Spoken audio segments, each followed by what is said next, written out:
सब कुछ संसार में राम जी का है, तुम तो खूब पाओ।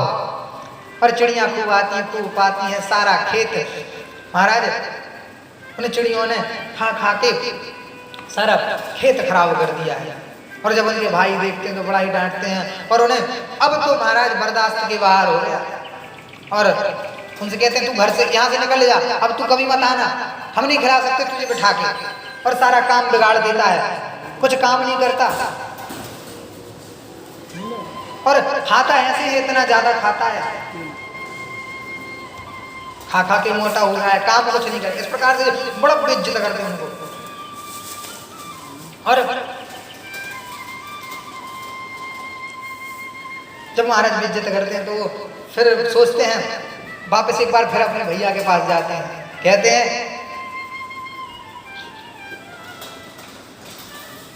मैं आ गया हूं, शायद आपका विचार बदल गया हो, आपका विचार शायद बदल गया हो।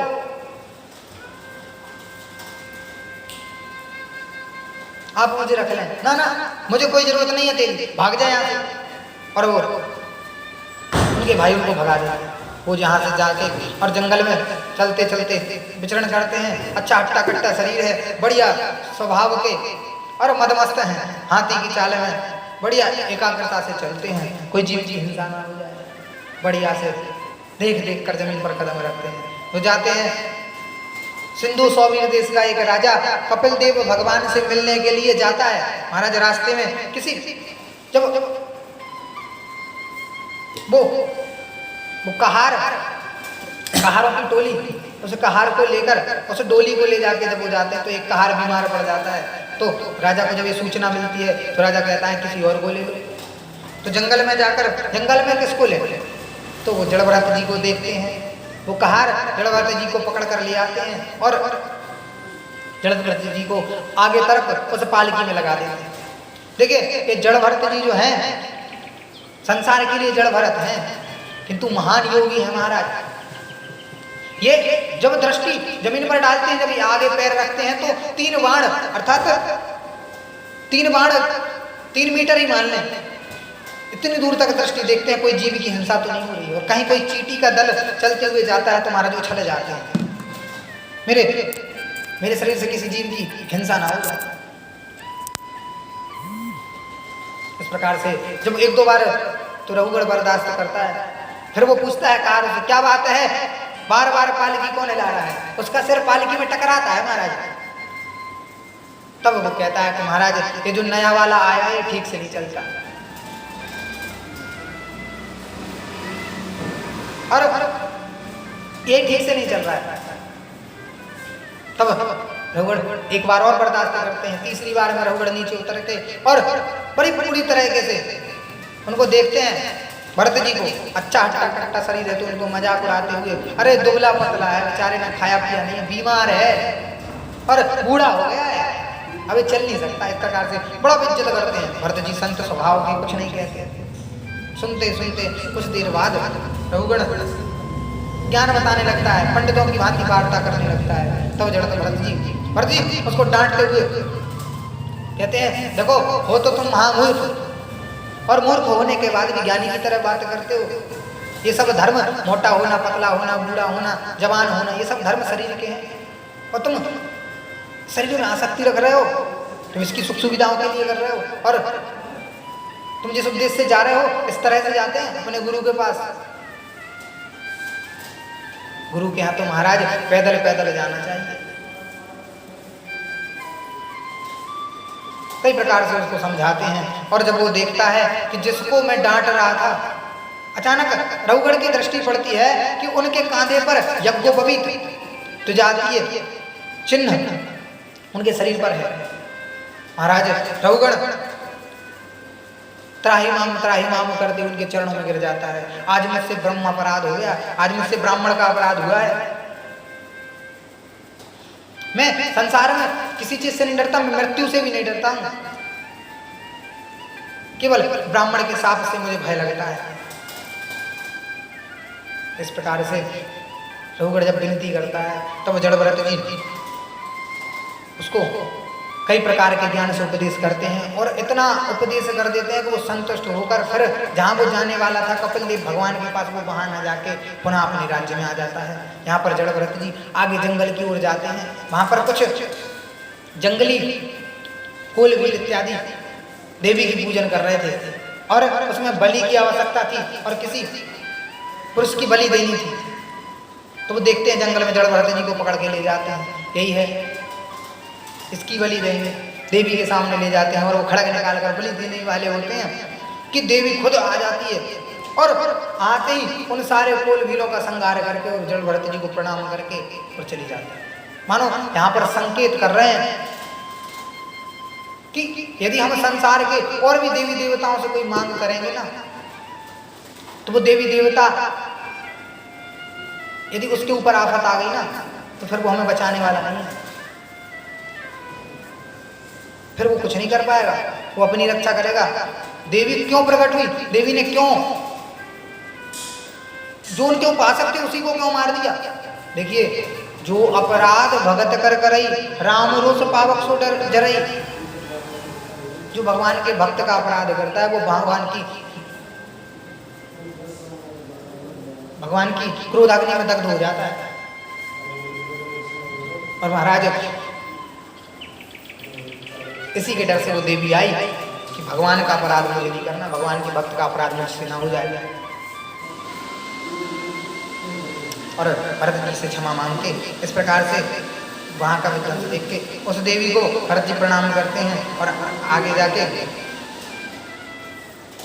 भरत जी भगवान का निरंतर जाप करते हैं, भजन करते हैं और भजन करने के बाद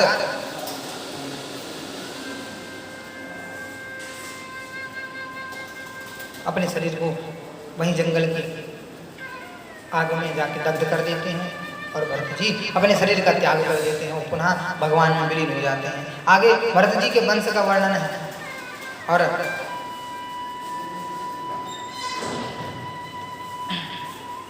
आगे जाके राजा परीक्षित को भगवान श्री सुखदेव जी भिन्न भिन्न सारी संसार की सृष्टि का वर्णन करके सुनाते हैं।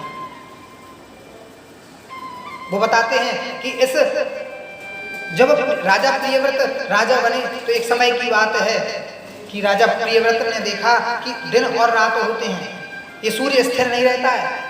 जब ये पृथ्वी घूमती है और सूर्य में गति होती है तो दिन और रात होते हैं। तो सूर्य के पीछे पीछे अपने रथ के ऊपर सवार होकर प्रियव्रत जी इस सारे भूमंडल का चक्कर लगाते हैं और ऐसे 7 चक्कर लगाते हैं और वो 7 चक्कर लगाने से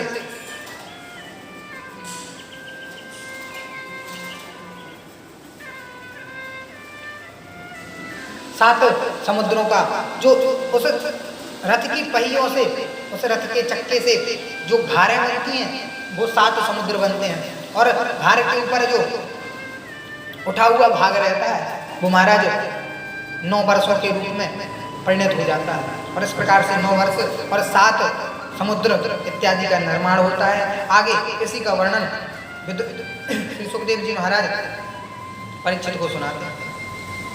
भिन्न भिन्न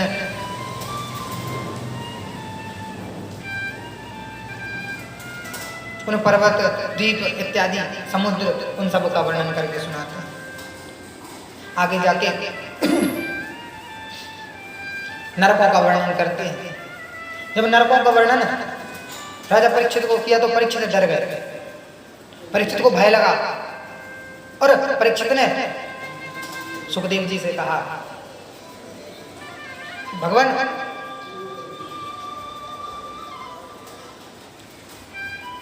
यदि जीव को नरकों की प्राप्ति किस लिए होती है, किस कारण से? तो परीक्षित को श्री सुखदेव जी महाराज बताते हैं कि संसार में कर्म करने से और निम्न श्रेणी के कर्म करने से नरकों की प्राप्ति होती है। तो महाराज परीक्षित पूछते हैं इन कर्मों से कैसे बचा जाए? सुखदेव जी महाराज बताते हैं कि उन सारे कर्मों को जो हम दिन रात कर्म करते हैं उन सारे कर्मों को भगवान से जोड़ दिया जाए। हम खाएं, हम पिएं, हम स्नान करें, हम उठें, हम सोवें जागें। जागत सोवत सरन तिहारी, तुम ही छाड़ गति दूसर नाही, राम वसुं तिन के मन माही। आपको छोड़कर कोई दूसरी गति ना हो, राम जी उनके मन में निवास करते हैं। तो इस प्रकार से जब हमारा भाव बन जाए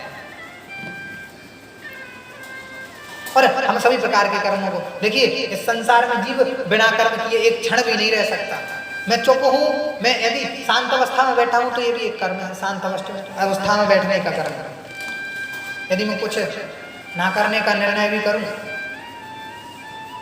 तो भी महाराज वो निर्णय भी एक कर्म है। हम एक क्षण भी बिना कर्म के नहीं रह सकते। जब ऐसी परिस्थिति राजा परीक्षित को बताई है तो परीक्षित जी कहने लगे, भगवान फिर कैसे उद्धार हो, बिना कर्म किए तो हम रह ही नहीं सकते, और उन कर्मों से कैसे बचा जाए।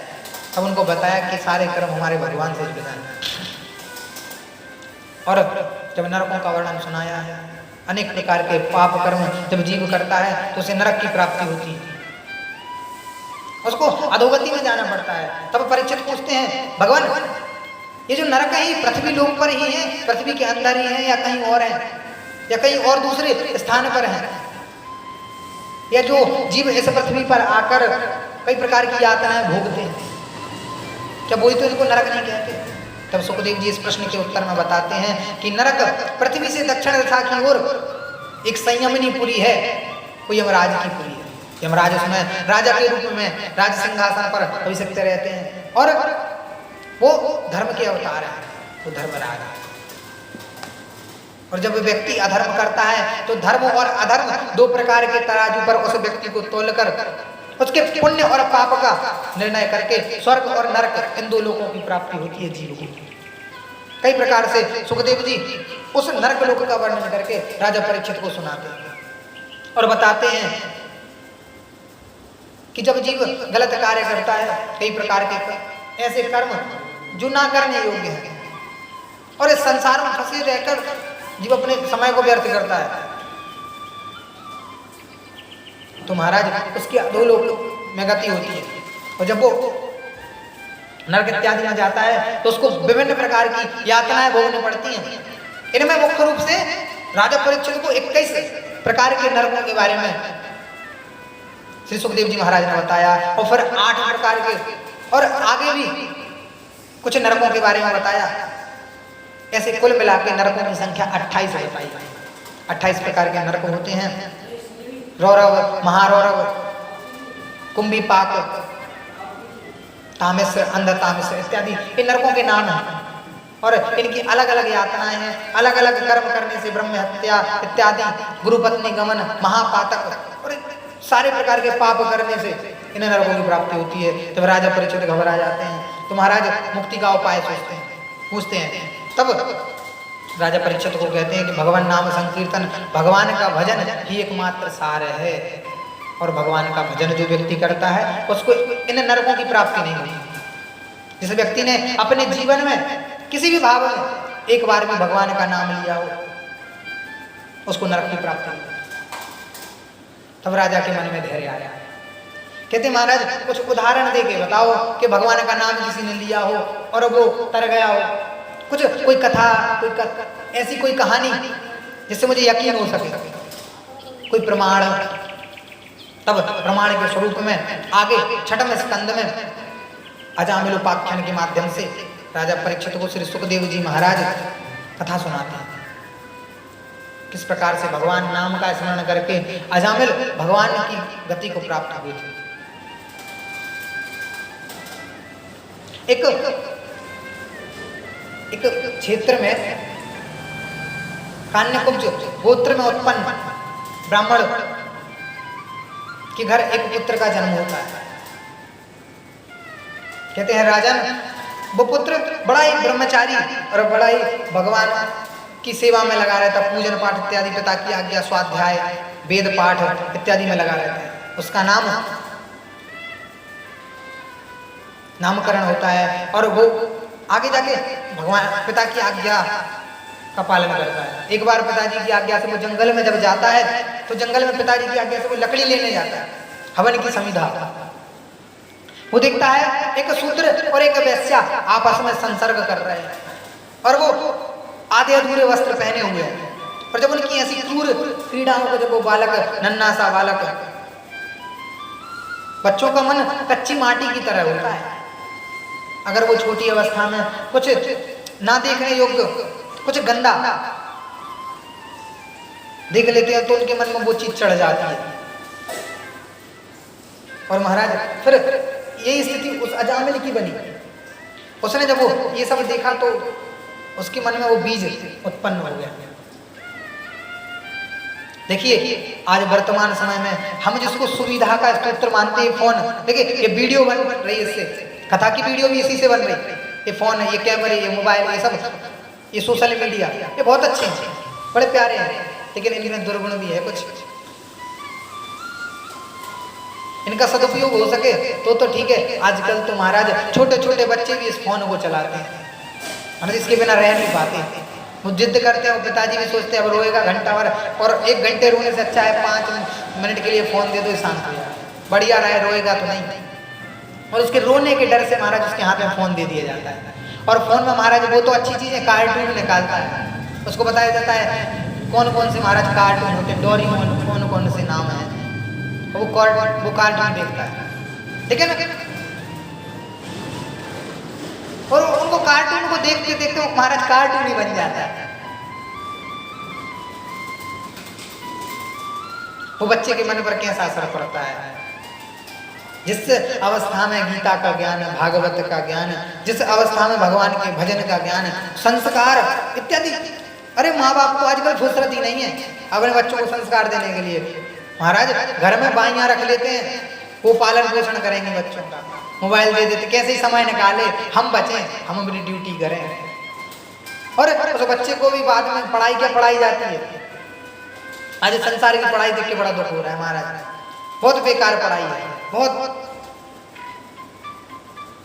उस बच्चे को जहाँ ज्ञान होता है वहीं पर ऐसी कुछ बातें वो सीखता है उस पढ़ाई से। महाराज उसको क्या सिखाया जा रहा है, नौकरी करने के लिए पढ़ाई, वो नौकरी कर सके, केवल इतनी पढ़ाई। वो पढ़ाई जॉब लग जाए, वो बस जॉब लग जाए बच्चे की, सो पढ़ाई हो गई सफल। दिन रात बोझा ढोता है, वो बैग लेके जाता है इतने बड़े बड़े, और वो स्कूल में पहुंचता है हारा थका सा, वहां पर मैडम वो पढ़ाती हैं पता नहीं क्या क्या, गा गधा का और ढा ढक्कन का, और मतलब ऐसे शब्दकोश महाराज, इतना वातावरण बिगाड़ दिया है शिक्षा का। तो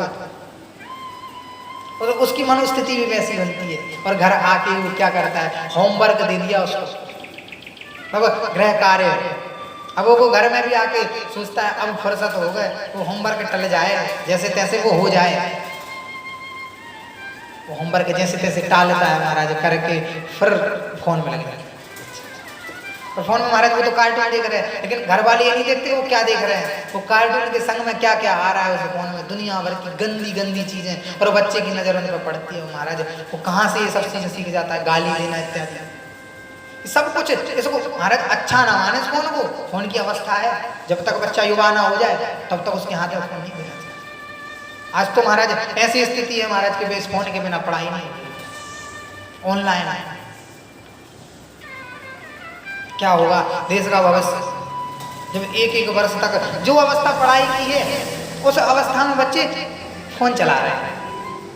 कौन कौन से महाराज गेम चल गए हैं, दिन रात गेम में लगे हैं।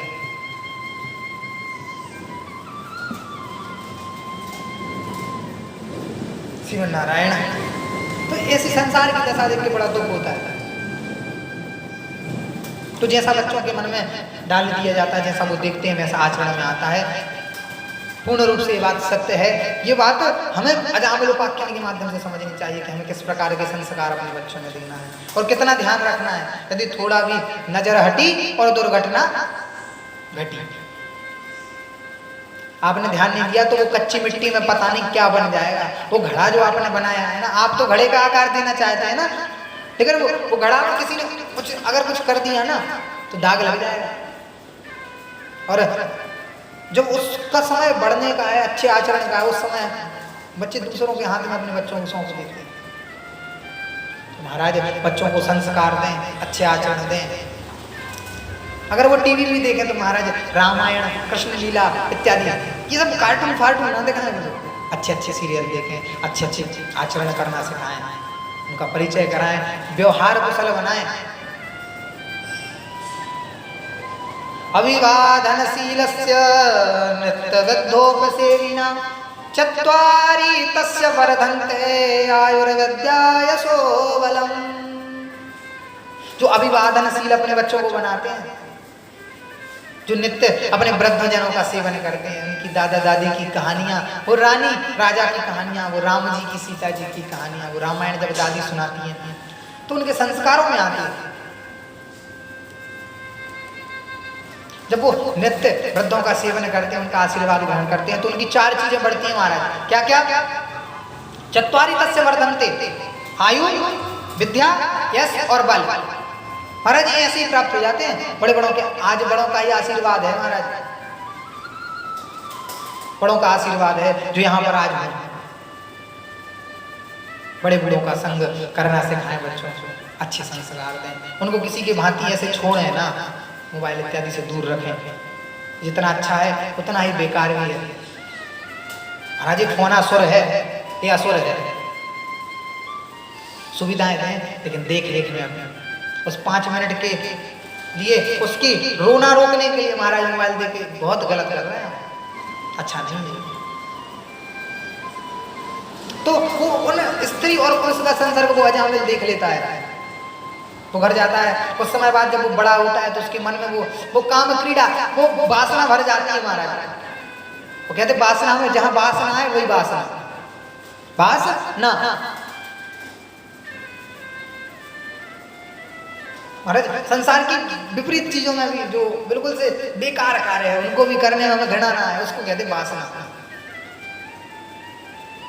व्यक्ति उस स्पर्श से, उस दृष्टि के सुख के लिए अपना सब कुछ त्याग देता है, सब कुछ छोड़ देता है, अपने माँ बाप को त्याग देते हैं। आज वो अजामिल भी कुछ समय बाद बड़ा होता है, माँ बाप की मृत्यु हो जाने पर, उनकी मृत्यु हो जाने के पश्चात वो घर में वेश्याओं के यहाँ जाने लगता है। उसके मन में वो काम वासना भर जाती है, वो दिन रात गंदी चीजों के बारे में सोचता रहता है। कुछ समय बाद वो वेश्याओं से विवाह कर लेता है, वो दिन रात शराब का पान करता है, शराब पीता है और सारे गलत काम, चोरी, जुआ खेलना इत्यादि सारे काम वो करता है महाराज। जैसे आप एक कथा पहले महात्मा सुन चुके हैं धुंधकारी, उसी प्रकार से महाराज अजामिल। ये 2 कथाएं बड़ा सीख देने वाली, संसार में बिल्कुल सटीक उदाहरण है महाराज। अपने बच्चों को ध्रुव प्रहलाद बनाए, अजामिल धुंधकारी तो अपने आप बन जाएंगे अगर आपने ध्यान नहीं दिया तो वो आगे जाके सारे गलत काम, दुनिया का ऐसा कोई काम नहीं बचा जिसने उसने ना किया हो। और मरने उसके यहाँ 10 लड़के हैं उसके महाराज। सबसे छोटा लड़का उसका एक छोटा सा लड़का है। एक बार की बात है, जब मृत्यु काल निकट आता है, वो अपने छोटे लड़के से बड़ा प्रेम करता है। उसका नाम नारायण रखा था, नारायण है। वो जब भी कुछ भी करता तो उसको पुकारता रहता, उसको बुलाता, उसको लालन पालन खूब करता, उसको लाड़ लड़ाता। महाराज मृत्यु का समय आया तो उसमें इतनी ज्यादा आसक्ति थी कि वो यमदूत, 3 यमदूत जब लेने के लिए आए हैं तो जब उसको जब पीड़ा होती है ना, जब प्राण निकलते हैं शरीर से, तो महाराज जैसे 100 सर्प एक साथ में काट रहे हैं, इतना पीड़ा होती है। ऐसी जब पीड़ा होने लगी तो वो यमदूत खींच कर ले जाने लगे। तो महाराज उसने चिल्लाया और बहुत चिल्लाते हुए बोले, नारायण बचाओ, नारायण छुड़ाओ।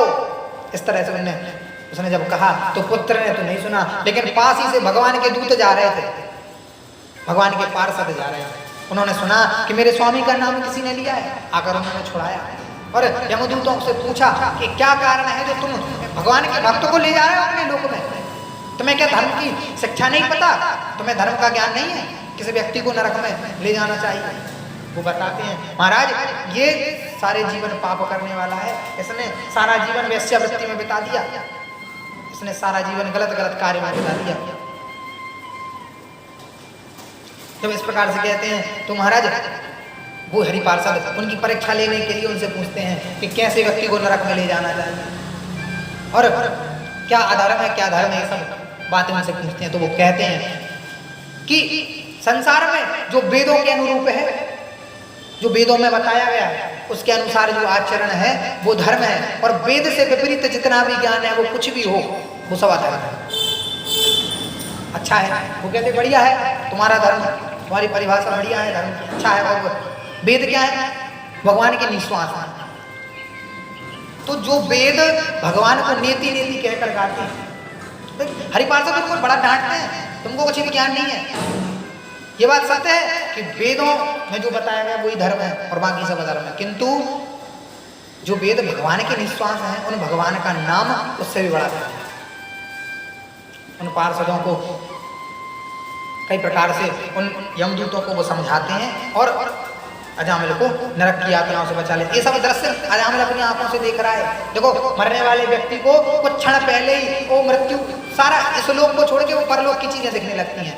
यदि उसने पाप किए हैं तो नरक का दर्शन यहीं से होने लगेगा, पुण्य किए हैं तो उसको स्वर्ग में जाना है, वो सब दिखने लगेगा उसको यहाँ से, कितने दूर स्वर्ग है, क्या कैसी वहाँ सब कुछ, क्योंकि हम यहाँ के नहीं है। वो स्मृति आ जाती है उस समय। मरने के पूर्व कुछ क्षण क्या कुछ दिनों पहले पता चल जाता है वो संकेत। दीपक, ये दीपक जो जलता है ना, जिस व्यक्ति को कहते हैं उस दीपक के बुझने के बाद जो गंध निकलती है, यदि वो गंध आना बंद हो जाए वो व्यक्ति को समझ लेना चाहिए कि आज से 5वें दिन मेरी मृत्यु, कुछ समय बाद मेरी मृत्यु हो जाएगी। यदि कोई उचित सलाह दे, रावण की जब मृत्यु निकट आई ना तो विभीषण ने कितनी अच्छी अच्छी बातें कही, लेकिन रावण को कुछ भी नहीं। कहते हैं मृत्यु काल में मति बिगड़ जाती है, कुबुद्धि हो जाती है। रावण को कुछ भी समझ में नहीं आया। तो एक तो दीपक की गंध नहीं आती, दूसरी बात जो अच्छे लोग अच्छी सलाह देते हैं वो अच्छी सलाह उनको भाती नहीं है हमारा।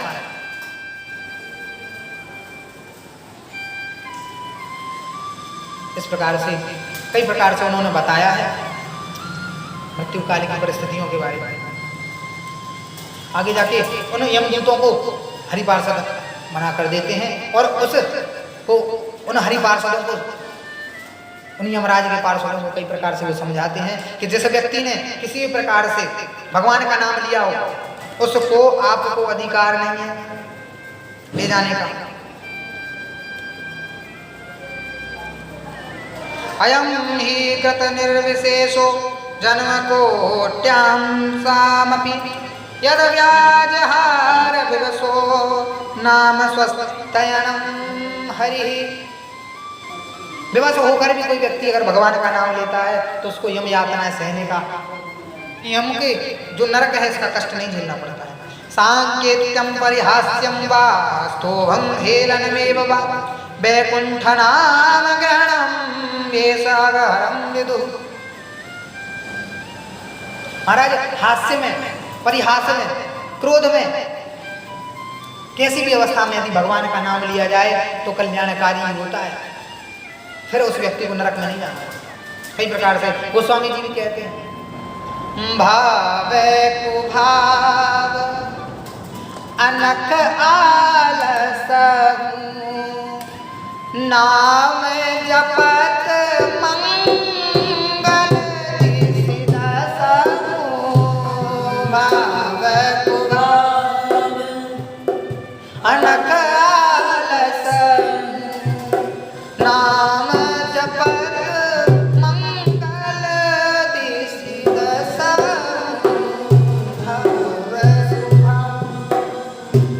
अच्छे भाव से भगवान को जानने के बाद, अच्छा मानने के बाद, या फिर बैर भाव से भगवान का जो स्मरण करे कल्याण ही होता है। भाव कुभाव क्रोध में, अनख आलस्य में, भगवान का नाम लेने से दसों दिशाओं में मंगल ही होता है, अमंगल कभी नहीं हुआ। मंगल भवन अमंगल हारी द्रवहु दशरथ अजर बिहारी। वो भगवान मंगल करने वाले हैं, उनका नाम मंगल करने वाला है। इस प्रकार से उन्हें यमदूतों को समझाया है। और जब ये दृश्य उस अजामिल ने देखा कि मुझको बचाने के लिए केवल मैंने अपने जीवन में एक बार भगवान का नाम लिया, वो भी भाव से नहीं, कुभाव से, और खुद की रक्षा के लिए। जिसके कहते हैं 4 प्रकार के भगवान के भक्त होते हैं। आर्त, जिज्ञासु, ज्ञानी। महाराज इस प्रकार से 4 प्रकार के भक्त होते हैं भगवान के। आर्त, अर्थार्थी, जिज्ञासु और ज्ञानी। एक अर्थ की इच्छा से, धन की प्राप्ति के लिए भगवान को भजने वाले, एक संकट परायण होकर जब संकट में पड़ते हैं तब भगवान को भजते हैं, दूसरे भगवान को जिज्ञासु, भगवान को जानने की इच्छा से भजन करते हैं भगवान का, कि शायद उनके बारे में कुछ पता चल जाए, और कुछ ज्ञानी सब प्रकार से भगवान को जानने के बाद भजते हैं। इस प्रकार से दूसरी अवस्था में अजामिल ने भगवान को बचाने के लिए, भगवान को तो नहीं पुकारा, उसने अपने पुत्र को पुकारा। नारायण अपने पुत्र का नाम लेकर पुकारा, लेकिन वो तो है नारायण। उन हरिपार्षदों ने उन यमदूतों को समझाया कि इसके पुत्र का नाम तो आज हो गया नारायण, जो हमारे स्वामी है वो तो अनादि से हैं, उनका नाम तो कब से नारायण है। इस प्रकार से डांट फटकार के उनको भगाया है। और अजामिल कुछ कहने ही वाला था, उन पार्षदों से इतने हुआ वहां से निकल जाते हैं, अदृश्य हो जाते हैं। महाराज अजामिल जो दिन रात पाप करता था, आज अजामिल के दिमाग में ये बात आई कि मैंने कभी भगवान का भजन नहीं किया, सारी जिंदगी इन पाप कर्मों में नित्र लगा रहा, चोरी, वेश्यावृत्ति, शराब पीना, जुआ खेलना, सारे संसार के गलत गलत गंदे गंदे काम मैंने किए, कभी मैंने भगवान का भजन नहीं किया। 4 पहर धंधे गया, 3 पहर रहे सोए, 4 पहर धंधे गया, 3 पहर रह सोए, और 1 पहर न हरि भजन, मुक्ति कहाँ से हो। महाराज मुक्ति कहाँ से होगी? एक भी पहर भगवान का नाम नहीं भजा, भगवान का नाम नहीं लिया। आज अजामिल को उस हकीकत का आभास हुआ, भगवान के नाम का ज्ञान हुआ। अजामिल आज सदमार्ग में आज पछताता है, और पश्चाताप की अग्नि से बड़ा प्रायश्चित किसी चीज का नहीं होता। यदि हमें कार्य करने के बाद उसका पश्चाताप हो जाए तो महाराज सबसे बड़ा वो पश्चाताप जो है, वो पश्चाताप की अग्नि इतनी तीव्र होती है कि सभी प्रकार के पापों को जलाकर भस्म कर देती है। अब धीरे धीरे अजामिल के मन में सात्विकता आने लगी, और अब उसने निश्चय कर लिया कि ये सब त्याग कर मैं जंगल की ओर जाऊंगा और तप करूंगा, अब भगवान का ही भजन करना है। अजामिल सब त्याग कर जंगल की ओर गया और भगवान के भजन में लग गया। भगवान का भजन करते हैं अजामिल। इस प्रकार से आगे जाके भगवान के पार्षद फिर पुनः आते हैं और अजामिल को मुक्ति प्रदान करते हैं। तो इस प्रकार से उपाख्यान सुनाकर परीक्षित जी को राजा को युधिष्ठिर श्री सुखदेव जी महाराज ने बताया कि भगवान का नाम कैसे भी लिया जाए, इन नरकों की निवृत्ति हो जाती है, और कितना भी पापी क्यों ना हो, कैसे भी भाव में भगवान को जो भजे, भाव से, कुभाव से, अनर्थ से, आलस से, उसको भगवान के लोक की प्राप्ति होती है। आगे जाके जो दक्ष प्रजापति जो यज्ञ में जिनका यज्ञ विध्वंस हो गया था, जिनको बकरे का शीश प्राप्त हुआ, आगे जाके उनकी जब मृत्यु हुई तो उनका जन्म प्राचेतस दक्ष के रूप में हुआ। और महाराज उन्होंने प्रचेताओं के यहाँ से जब जन्म लिया तो भगवान की, ब्रह्मा जी की प्रेरणा से पुनः सृष्टि करने के लिए उन्हें संतान 10,000 पुत्रों के रूप में उन्होंने बड़ा वंश बढ़ाया है महाराज, और 10,000 पुत्र उत्पन्न किए। नारद जी जैसे ये सूचना मिली, नारद जी को ये पता चला कि इसके 10,000 पुत्र हैं, और जब वो समझदार हुए तो नारद जी वहाँ पर पहुँचते हैं और उन पुत्रों को भगवान के स्वरूप का ज्ञान देकर, उनको मंत्र देकर भगवान की भक्ति में लगाते हैं। महात्मा का काम यही है महाराज, संसार से ही, इस गृहस्थाश्रम से ही महात्मा बनते हैं, और फिर वो महात्मा ही इस संसार को, इस भवाटवी को त्याग कर, इस भव को छोड़कर सबको संत बनाने का प्रयास करते हैं, सबको भगवान का भक्त बनाने का प्रयास करते हैं। हमें भी ये प्रयास करना चाहिए, किसी संत की चरण की रज हमारे मस्तक लग जाए, उनकी चरण की रज का सेवन हम कर लें, जिससे भगवान के स्वरूप का ज्ञान हो, भगवान की भक्ति में प्राप्त हो। आगे जाके जब वो 10,000 पुत्रों को ज्ञान होता है तो वो सब कुछ त्याग कर जाकर तप करने के लिए चले जाते हैं। तक्ष प्रजापति को पता चलता है नारद ने ये कार्य किया, कुछ नहीं कहते उस समय, चलो कोई बात नहीं, हो गया। फिर वो पुनः 1,000 पुत्रों को उत्पन्न करते हैं। नारद जी पुनः फिर ये सूचना जब नारद जी को मिलती है तो नारद जी उन पुत्रों को फिर उपदेश करते हैं और उसके 1000 पुत्रों को महाराज फिर पुनः बाबा बैरागी बनाने लगते हैं। जब दक्ष को ये बात पता चलती है कि नारद ने फिर से वही कार्य किया, अब दक्ष प्रजापति प्राचीन दक्ष बड़े क्रुद्ध हो जाते हैं और नारद जी को शाप दे देते हैं, अब से तुम 2 घड़ी से अधिक कहीं ठहर नहीं पाओगे, तुम बड़ा ज्ञान सिखाते हो सबको, तुम ब्रह्मा जी के मार्ग का उल्लंघन कर रहे हो, ब्रह्मा जी का आदेश है सृष्टि करने का और तुम सृष्टि में विघ्न डाल रहे हो, तुम ठहर नहीं पाओगे। तब नारद जी वहां पर कुछ नहीं कहते और सारी कुछ अपमान सहन करके वहां से और इस सांप को ग्रहण करके सांप को शीश पर चढ़ाकर वहां से चले जाते हैं। जब नारद जी को वहां पर जब नारद जी पहुंचते हैं तो भगवान से गिलानी करते हुए कहते हैं, भगवान मुझे पता कैसे चलेगा, यदि मैं 2 घड़ी से अधिक ठहरा तो दक्ष के सांप से मेरे सिर के टुकड़े हो जाएंगे और मुझे पता कैसे चलेगा कि 2 घड़ी पूर्ण हो गई। तो भगवान शिव जी ने उनको एक खड़ाऊ दिया, इसके माध्यम से वो 2 घड़ी से ज्यादा कहीं रहते नहीं, 2 घड़ी बाद वो मतलब उनके लिए जाने के लिए खड़ाऊ देते। तो उन्होंने कहा ये अच्छा है, भगवान का भजन चारों लोगों में घूमते घूमते करेंगे, ठहरना है नहीं 2 घड़ी से ज्यादा। फिर भी मन में संतुष्टि नहीं हुई, आकाश में तो मैं चला जाऊंगा इस खड़ाऊ के माध्यम से, किंतु भगवान मुझे पता कैसे चलेगा कि 2 घड़ी हो गई। तब भगवान नारायण उनको देवदत्त भगवान के द्वारा एक वीणा दिया गया। उन्होंने कहा कीर्तन करते करते ये वीणा बज जाएगा, जब ये वीणा बजेगा तो तुम्हें भान हो जाएगा, अब 2 घड़ी पूर्ण हो गई तो तुम वहां से चलते। आज सारे संसार में नारद जी ऐसे महात्मा है, नारद जी महाराज इन जैसा महात्मा नहीं हो सकता कोई। और आज कई लोगों ने नारद जी का स्वरूप बिगाड़ दिया है महाराज अपनी वार्ता के द्वारा, अपने उनके द्वारा उनकी थोड़ी कुछ कथाएं लेकर। नारद जी जैसे महान संत देव ऋषि हैं, वो देवताओं में भी ऋषि। नारद जी ना होते तो संसार में ज्ञान ना होता, नारद जी ना होते संसार में ज्ञान का प्रागट नहीं होता। नारद जी की वजह से इस संसार में ज्ञान है। महाराज नारद जी के 2 शिष्य बालक हैं, एक भगत शिरोमणि भय प्रहलाद नाम, जपते जपते प्रहलाद जी भक्तों में शिरोमणि सुमेरु बन गए, भक्त माले में वो भक्तों की माला के शिरोमणि। और ध्रुव जी महाराज एक 5 वर्ष की अवस्था में 5 महीने में उन्होंने भगवान की प्राप्ति कर ली। किनके शिष्य हैं? नारद जी की। माता भवानी पार्वती भगवान नारद जी की शिष्या हैं, माता सीता के भी गुरु नारद जी भी हैं, जी हैं। और 2 बूढ़े शिष्य हैं जिनने सारे संसार को ज्ञान दिया है।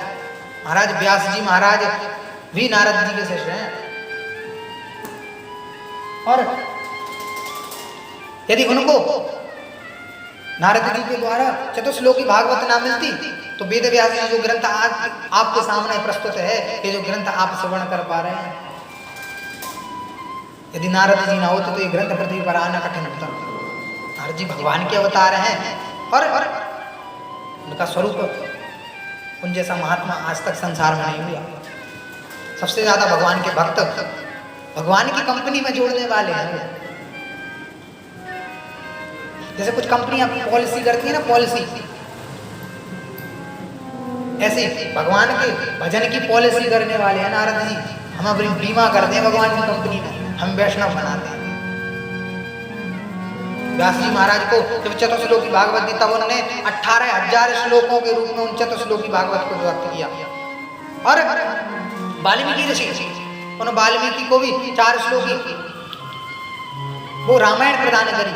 एक श्लोक में रामायण जो है, आदौ राम तपोवनादि गवनम हत्वा मृगम कांचनम वैदेही हरणं जटायुमरणं सुग्रीव संभाषणं वाली निग्रहणं समुद्रतरणं लंकापुरी दाहनं पश्चाद रावण कुंभकर्ण हननम एतत् रामायणम। तो इस प्रकार की रामायण उनको प्राप्त हुई। तब उन्होंने 24,000 श्लोकों के रूप में वाल्मीकि रामायण की रचना की। तो ऐसे है वो महान नारद जी, और उनका स्वरूप आजकल लोगों ने बिगाड़ा। गुरु नारद सो मिले अकिंचन परोपकारी। नारद जी जैसा अकिंचन और परोपकारी गुरु सबको मिल जाए, सबका उद्धार हो जाए महाराज। ऐसे है वो महान नारद जी संत। बोले नारद जी महाराज की जय। महाराज इतना स्वरूप बिगाड़ दिया आज लोगों ने कि बच्चों का नाम आजकल नारद नहीं रखते कोई, लेकिन उन जैसा संत होना बड़ा कठिन। आगे की कथा में जब दक्ष प्रजापति के पुत्रों को जब सन्यासी बना दिया नारद जी ने, और तो दक्ष ने अब राधे श्री राधे इस बार 60 कन्याओं को जन्म दिया। उन 60 कन्याओं का विवाह किया है। फिर उन कन्याओं के वंश का वर्णन आता है महाराज। उन कन्याओं में कश्यप जी 13 कन्याएं कश्यप जी को दी, और भी महाराज। एक बार की बात है,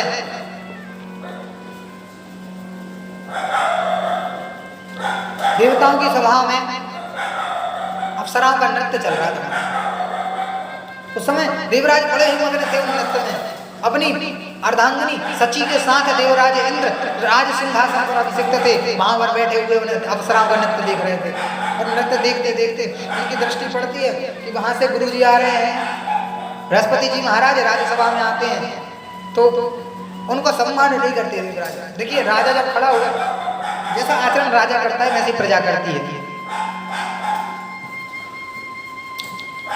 तो महाराज इंद्र उठकर खड़े नहीं हुए, गुरु का स्वागत नहीं किया।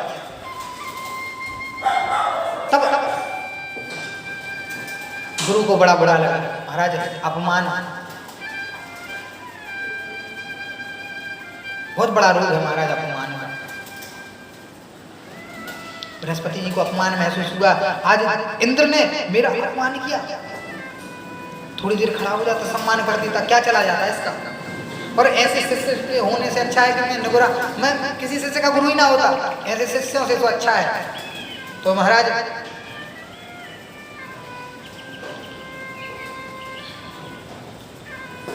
वहां से बृहस्पति जी जाकर और अदृश्य मुद्रा में राजमान हो जाते हैं, वो किसी को दिखते नहीं है। देवराज इंद्र पछताते हैं, बाद में सिंहासन के उठ के देखते हैं तो अब गुरु जी को ढूंढते हैं। चारों दिशाओं में जब गुरु जी को ढूंढा है, गुरु जी कहीं नहीं मिले।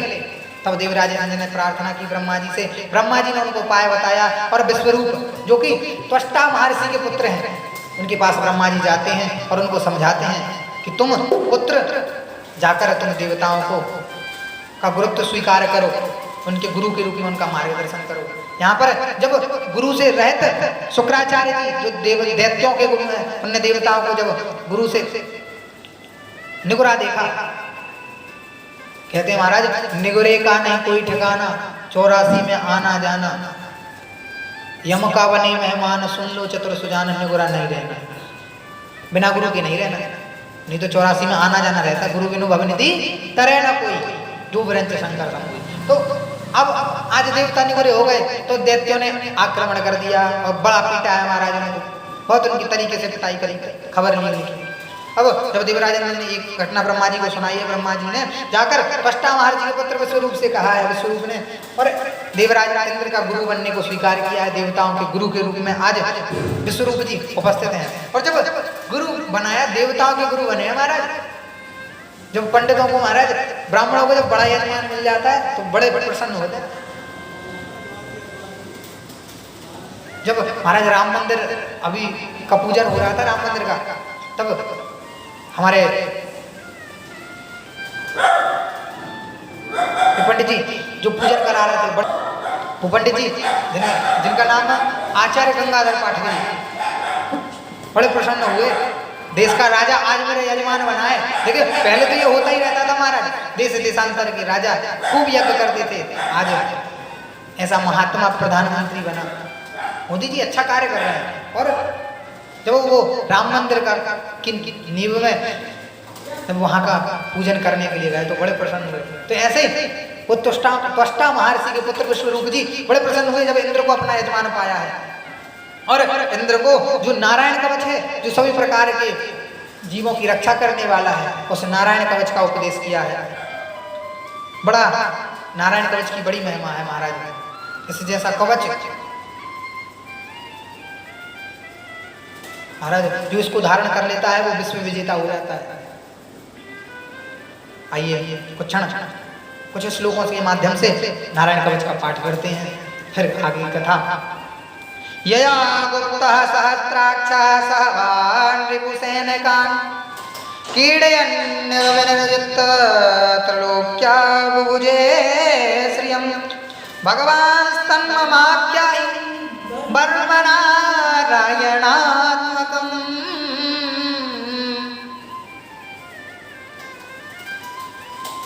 यथा तथायुनः सर्वे शत्रुन् ज्ञानगुप्तो जयन् हृदे। इस प्रकार से नारायण कवच का उपदेश करते हैं। आगे कहते हैं नारायण कवच में व्रता पुरोहितस्त्वष्टो महेन्द्रो यानुरक्षते नारायणाख्यं वर्माः तदिहैकमनः शृणु। इसको जो नारायण कवच को धारण करता है इसकी फलश्रुति के रूप में कहते हैं महाराज, जो इसको धारण करता है और वो जहां जहां देखता है वहां वहां संकट के बादल से छुटकारा मिल जाता है महाराज। उसके ऊपर किसी भी प्रकार के अस्त्र शस्त्र इत्यादि का, जादू टोना तंत्र मंत्र इत्यादि का प्रभाव नहीं रहता है जो नारायण कवच को धारण करता है। जो ब्राह्मण नारायण कवच को अपने कंठ में धारण करता है उस ब्राह्मण को महाराज उसके जो पादों का स्पर्श करता है ना, उसको सब कुछ मिल जाता है। उसके चरणों का जो स्पर्श करता है, जैसा कि हमारे यहाँ परंपरा है महाराज, ब्राह्मणों के सभी चरण छूना चाहते हैं। और जब ब्राह्मण का चरण छूने तो उस ब्राह्मण में योग्यता तो हो महाराज। देखिए ब्राह्मण तो जन्म से ही ब्राह्मणों नितराम गुरु, संसार का गुरु है, किंतु जब यदि वो नारायण कवच को धारण करता है तो जिस प्रकार से जब उसके कोई पांवों को छूता है, जब उसके पैर पड़ता है, दंडवत प्रणाम करता है तो उसको निर्भय हो जाता है। एतद् धारयमाणस्तु यं यं पश्यति चक्षुषा पदावा संस्पृशेत् सद्यः साध्वसात् सविमुच्यते नाकुतश्चित् भयं तस्य विद्याधार्यतो भवेत् राजतस्योग्रहा दिव्यो व्याघ्रा दिव्यश्च कर्हिचित् इमां विद्यां पुरा कश्चित् कौशिकोद्धरयन्द्रजा यो धारणया स्वांगं जहुषा मरुधन्वनि। महाराज मानो पूछा हो कि आपको उदाहरण देके समझाओ कोई इसका प्रयोग, तो बताया है नारायण कवच के माध्यम से कि एक कौशिक गोत्र में उत्पन्न एक ब्राह्मण ने ऐसे नारायण कवच को धारण किया। कालांतर में उनकी जब मृत्यु हो गई, किसी जीव के किसी कारण से जब उनकी मृत्यु हो गई, उनके शरीर का संस्कार ना हो सका, तो उस ब्राह्मण की जो हड्डियां पड़ी थी, आकाश से चित्ररथ नामक का गंधर्व कुछ अप्सराओं के साथ अपने विमान जोड़ते हुए जा रहा था। वो चित्ररथ उस हड्डियों से आकृष्ट होकर जब उसके ऊपर से निकलता है तो महाराज एकदम से गगनो न्यपतत सद्यो, उस आकाश से नीचे गिर जाता है। और जब वो नीचे गिरता है तो वो देखता है कि एक कंकाल पड़ा हुआ है। जब उसको कुछ समझ में नहीं आता है तो वो बालखिल्य ऋषियों की वंदना करता है। बालखिल्य ये 60,000 ऋषि हैं महाराज। बालखिल्य छोटे छोटे से ऋषि हैं, अंगूठे के बराबर इनका। ये भगवान सूर्य के आगे आगे जाकर भगवान की स्तुति करते हैं, सूर्य नारायण भगवान की वंदना करते हैं बड़े बड़े स्तोत्रों के द्वारा। तो इन बालखिल्य ऋषियों के वचनों को मानकर उसे चित्ररथ को इस चीज की जानकारी, इस घटना का पता चला कि वो कौशिक ब्राह्मण हैं जिनका संस्कार नहीं हुआ है। जब इनका संस्कार मैं करूंगा तब मैं स्वर्गलोक में जा पाऊंगा, नहीं तो मुझे धरती लोक में रहना पड़ेगा। तो फिर वो वहीं पर जाकर सरस्वती नदी में उन अस्थियों को विसर्जित करता है और जाके फिर अपने लोक में जाता है।